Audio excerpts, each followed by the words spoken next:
juda katta anjumanda bir odam qo'lini ko'tarib savol berdi. Siz millionersiz, qana bo'lib millioner bo'lishni bilasiz. Mani 10 ming dollar pulim bor. Shunga nima qilay, nima aborot qilay, nima qilsam boy bo'laman, dedi. Hali odam javob berishdan oldin aytganimni baribir qilmaysan, yo'q qilaman dedi.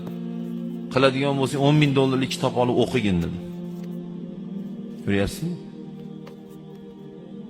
Hozir 10 ming dollarlik kitob o'qitsangiz, infarkt ko'p bo'ladi bolalar. Men jenter olaman deydi. O'zi bizning qizil yonib yuradi. Jentiradi yusilib ish bitib qoladi. O'zlarining nazlari. Olib tashlik qursin deb bekorga aytmagan bobolarimiz. Shu 10 ming dollarga 200 dollardan 50 ta qo'y beradi. Yigitni guli 50 ta qo'yni olib yetalab boqib yuring, bo'tani kiyib, ash poyda.